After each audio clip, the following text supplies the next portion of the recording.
Dito guys nag-trio rank kami sa Classic, ita-target lock namin si Layla. Pagka level 4 ko pumunta agad ako sa gold lane at dito mabibigyan ko agad si Layla. Dahil nagpakita ka sa mapa Layla mabibigyan ka na naman. May balak pang tumakbo si Pangit.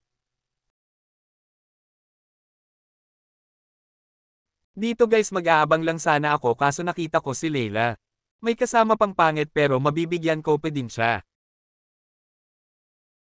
Dito kung makikita nyo lumipat sa mid lane si Layla syempre papasukin natin yan sa tower.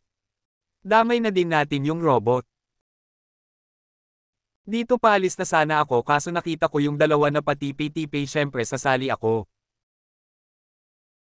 Dito guys kala ko makakaligtas pa si Layla pero hindi pala syempre may ritual kaming tatlo dyan para mas lalong umiyak.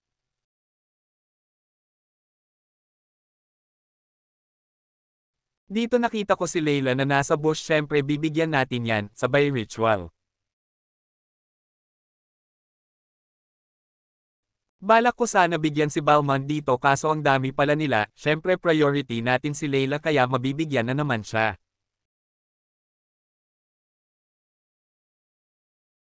Dito guys napansin ko na napachat na lang si Granger na palong-palo daw kaming magjojowa.